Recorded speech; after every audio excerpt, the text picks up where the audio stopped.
আমাদের দেশে স্বাধীন গণমাধ্যমের কথা বলা হলেও মবের ভয়ে ইউনূস জমানাতে স্বাধীন সাংবাদিকতা হয়নি। আর এখন আরো ত্রিমাত্রিক প্রশাসনিক ভয়, মবের ভয়, বিএনপির যারা নেতাকর্মী তাদের ভয়, সরকারের দমন-পীড়ন থেকে শুরু করে নানা রকম আতঙ্ক এমনভাবে ছড়িয়ে পড়েছে যে বাংলাদেশে বসে ঠিক শেখ হাসিনার জামানাতে যেভাবে তথ্য বলা যেত, এমনকি অনুমান নির্ভর কথাবার্তা বলা যেত, এমনকি গালাগালি করা যেত, সেই জিনিসগুলো এখন একেবারে রিভার্স হয়ে গেছে। আমাদের দেশের বেশ কিছু সামাজিক মাধ্যম, বিভিন্ন যাকে বলা হয় সেলিব্রিটি সাংবাদিক, দেশের বাইরে যারা আছেন তারা, এবং আমাদের দেশে খুব সাহসী কিছু সাংবাদিক রয়েছেন। তাদের বিভিন্ন রিপোর্টে যে কথাগুলো জানা যাচ্ছে সেটা হলো সাম্প্রতিক সময়গুলোতে খুব ঘন ঘন সেই মার্কিন যুক্তরাষ্ট্রের কর্মকর্তারা প্রকাশ্যে আসছেন এবং গোপনে অনেক গোয়েন্দা কর্মকর্তা, সাবেক এবং বর্তমান গোয়েন্দা কর্মকর্তারা বাংলাদেশে আসছেন। এরই মধ্যে সিআইএর অত্যন্ত গুরুত্বপূর্ণ, ভেরি পাওয়ারফুল একজন কর্মকর্তা, যিনি সদ্য সাবেক, তিনি বাংলাদেশে এসেছেন এবং এসে ওয়েস্টিন হোটেলে উঠেছেন। তার পাসপোর্ট নম্বর কত, ইমিগ্রেশন কত তারিখে করেছে এবং তিনি ওয়েস্টিন হোটেলের কবে চেক ইন করেছেন সেই বিষয়গুলো কিন্তু ইন্টারনেটে চলে এসেছে। এখন আমাদের প্রশ্ন হলো এই যে এই সময়টিতে হঠাৎ করে এত গুরুত্বপূর্ণ একজন গোয়েন্দা কর্মকর্তা কেন আসলেন? এর বাইরে আরো অনেক গোয়েন্দা কর্মকর্তা যারা জুনিয়র তারা আসছেন, কিন্তু তাদের খবরাখবরগুলো আসে। আপনারা জানেন যে আমাদের গোয়েন্দা সংস্থাগুলো তারা প্রক্সি হিসেবে বিভিন্ন সোশ্যাল ইনফ্লুয়েন্সার যারা রয়েছেন তাদেরকে ব্যবহার করেন। পিনাকি যাদেরকে কচুক্ষেতি সাংবাদিক বলে। আপনারা জানেন যে ডিজিএফআই এর যে অফিস, সেই অফিসটি মিরপুরের যে কচুক্ষেত এলাকা রয়েছে সেই এলাকার সংলগ্ন ক্যান্টনমেন্টের মধ্যে। তো দীর্ঘদিন ধরে আমরা জানি, লক্ষ্য করি যে ডিজিএফআই আমাদের মিডিয়া নিয়ন্ত্রণ করার চেষ্টা করছে। এখন আসলে মিডিয়া বা মূল ধারার যে সংবাদ সেটা অতটা গুরুত্বপূর্ণ হয়ে ওঠে না। সামাজিক মাধ্যমে যখন একটা বিষয় ট্রেন্ডিং হয়ে যায় বা ভাইরাল হয়ে যায়, সেটিকে ধারণ করেই সাধারণত মূল ধারার গণমাধ্যমগুলো এখন কোনোমতে সারভাইভ করছে। তাদের যে প্রিন্ট ভার্সন এখন বলতে গেলে মুখ থুবড়ে পড়েছে। যারা ১ লাখ কপি ছাপায়, ধরেন সবচেয়ে বড় পত্রিকা বাংলাদেশে, যারা অনেক কথা বলে যে আমরা ইত্যাদি, ইত্যাদি। আমার কাছে মনে হচ্ছে না যে ৭০-৮০ হাজার কপির বেশি তারা ছাপায়। তো এরকম পত্রিকা আছে দুটোর মতো যারা ৭০-৮০ হাজার কপি ছাপায়। আর বাকি যে পত্রিকাগুলো সেগুলো ১০,০০০, ১৫,০০০, বড়জোর ২০,০০০ কপি ছাপায়। এরকম পত্রিকা আছে ৪-৫টা। তো এই ৪-৫টি পত্রিকার বাইরে অন্য যেগুলো আছে সেগুলো নামকাওয়াস্তে। কিন্তু পত্রিকাগুলো এই মুহূর্তে তাদের যে যাকে বলা হয় অস্তিত্ব টিকিয়ে রেখেছে ডিজিটাল প্ল্যাটফর্মে। এবং এক্ষেত্রে ধরুন আপনি যদি ভিডিও ধরেন, ভিডিওর ক্ষেত্রে কালের কণ্ঠ এই মুহূর্তে নাম্বার 1। আর যদি ফটো কার্ড ধরেন, সেই ফটো কার্ডের ক্ষেত্রে এই মুহূর্তে বাংলাদেশের নাম্বার 1 ইত্তেফাক। তো ইত্তেফাক যেকোনো একটা খবরকে নিয়ে ফটো কাট করে যখন ফেসবুকে ছেড়ে দিচ্ছে, কালের কণ্ঠ যখন তাদের একটা ভিডিও সে ইউটিউবে ছেড়ে দিচ্ছে, আবার ফেসবুকে ছেড়ে দিচ্ছে, ওটা যখন ট্রেন্ডিং হয় তখন প্রিন্ট ভার্সনগুলো বা ইভেন টেলিভিশন মিডিয়াগুলো তখন সেটাকে তারা পিক আপ করে। আবার টেলিভিশন মিডিয়াগুলো যেটা হচ্ছে তারাও কিন্তু একদম 100% এখন ইউটিউব বেস হয়ে গেছে বা ফেসবুক বেস হয়ে গেছে। দেখা গেল যে অন স্ক্রিনে যেখানে একটা ভালো টেলিভিশন টক শো একটা সময় ১০ লাখ লোক দেখতেন, 1 মিলিয়ন, যখন একটা ভালো টেলিভিশন, এটা আমি ২০১০-১১ সনের কথা বলছি। তো সেই ১০ লাখের যে স্ক্রিন, এখন ১,০০০ লোকও যখন তাদের অনুষ্ঠান লাইভ চলে দেখে কিনা আমার সন্দেহ রয়েছে।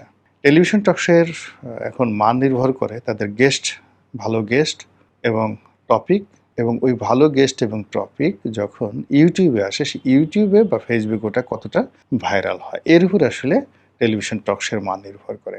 তো সেই ক্ষেত্রে আসলে কোনো টেলিভিশন তাদের একটা সিঙ্গেল অনুষ্ঠান দিয়ে তারা ব্র্যান্ডিং করতে পারছে না যে এই টেলিভিশনের এই অনুষ্ঠানের জন্য লোকজন বসে থাকে। যেমন দেখা গেল একটা টেলিভিশনের উপস্থাপক ভালো আছেন, আজকে গেস্ট ভালো নেই।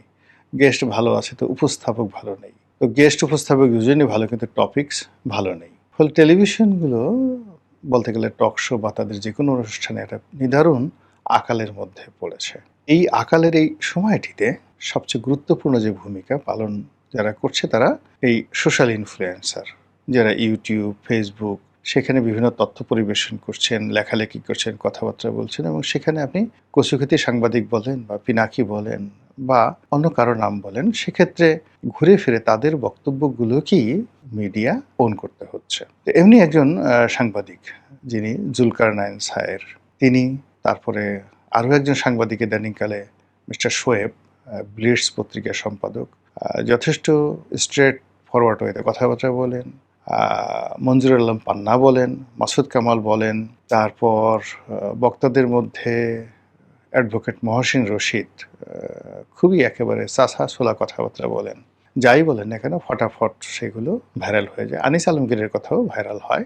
কিন্তু এই কথাগুলোর মধ্যে দেখা গেল যে বিভিন্ন একেবারে স্পেসিফিক তথ্য নিয়ে গোপন বিষয়গুলো, কে নিয়োগ লাভ করবে, কে বদলি হবে, মানে ওই যে কচুখ্যাতি সাংবাদিক বা ডিজিএফআই এর তথ্য বা অন্য যে কোনো সূত্র থেকে অনুসন্ধানী সাংবাদিক হোয়াট এভার মেবি, এখানে জুলকারনাইন সাহের অত্যন্ত গুরুত্বপূর্ণ একটা ভূমিকা পালন করছেন এই মুহূর্তে, যেটা একটা সময় পিনাকি ছিল। অর্থাৎ যাকে বলা হয় ডক্টর মোহাম্মদ ইউনূসের জামানাতে যে কাজটি পিনাকি করতেন, অর্থাৎ পিনাকির কাছে যে তথ্যগুলো যেহেতু সেটার কাউন্টার জুলকারনাইন সাহেব দেওয়ার চেষ্টা করতেন, কিন্তু সেখানে পিনাকি আসলে বেটার পর্যায়ে ছিলেন।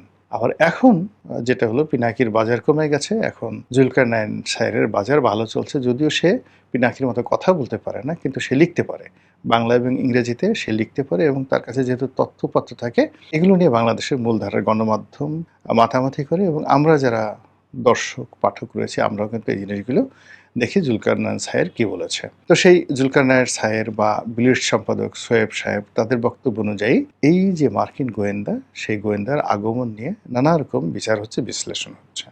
আমাদের দেশে স্বাধীন গণমাধ্যমের কথা বলা হলেও মবের ভয়ে ইউনূস জামানাতে স্বাধীন সাংবাদিকতা হয়নি। আর এখন আরও ত্রিমাত্রিক প্রশাসনিক ভয়, মবের ভয়, বিএনপি যারা নেতাকর্মী তাদের ভয়, সরকারের দমন পীড়ন থেকে শুরু করে নানা রকম আতঙ্ক এমনভাবে ছড়িয়ে পড়েছে যে বাংলাদেশে বসে ঠিক শেখ হাসিনার জামানাতে যেভাবে তথ্য বলা যেত, এমনকি অনুমান নির্ভর কথাবার্তা বলা যেত, এমনকি গালাগালি করা যেত, সেই জিনিসগুলো এখন একেবারে মানে রিভার্স হয়ে গেছে। তো যা হোক, মার্কিন গোয়েন্দারা আসছে, কিংবা ধরুন ভারতের গোয়েন্দারা আসতে পারে, তারপর পাকিস্তানের গোয়েন্দারা আসতে পারে, এগুলো অহরহ হয়, অহরহ হয়, কিন্তু শান্তির সময়টাতে যেভাবে হয়, অশান্তির সময়টাতে এগুলো খুব মারাত্মক আকার ধারণ করে।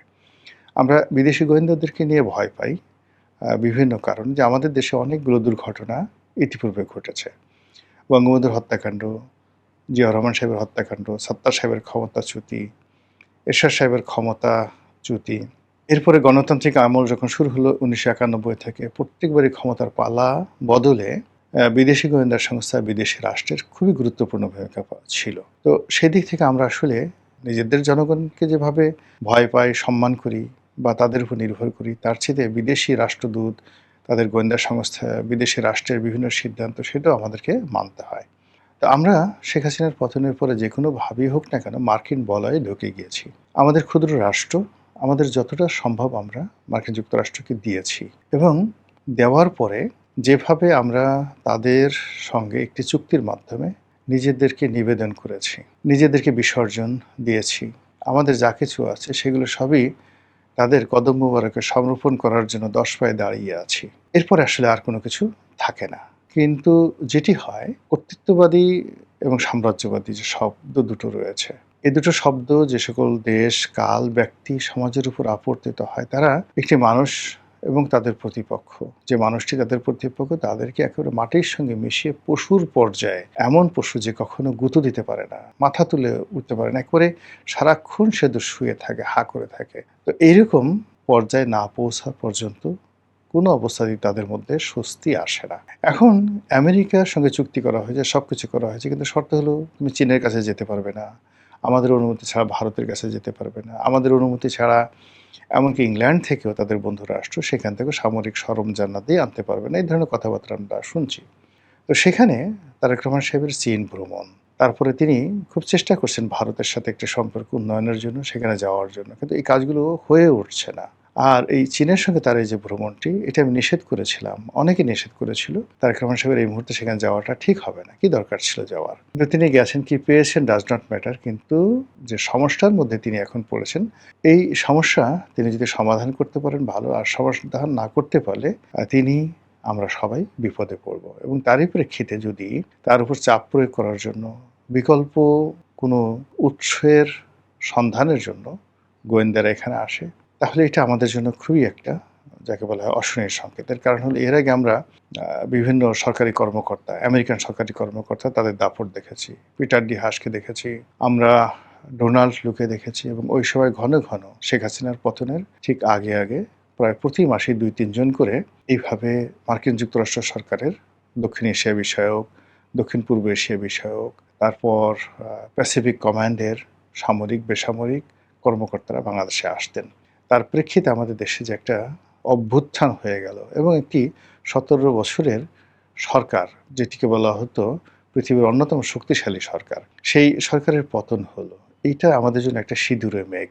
আর সেই সিঁদুরের মেঘ দেখলে আমাদের কী ধরনের ভয় লাগে, যেটি এই সময়টাতে ভারত থেকে ভারতে নিযুক্ত মার্কিন রাষ্ট্রদূত সার্জিও গোর তিনি আসবেন। পল কাপুরের সঙ্গে কার কী কথা হলো, সিআইএর কে এলো, কোন কোন গোয়েন্দা সংস্থার লোক বাংলাদেশে এলো, এগুলো আমরা যখন শুনছি সঙ্গে সঙ্গে আমরা কিন্তু আমাদের অস্তিত্ব নিয়ে, আমাদের ভবিষ্যৎ নিয়ে, আমাদের আরও অনেক কিছু নিয়ে আমরা কিন্তু তটস্থ হয়ে যাচ্ছি।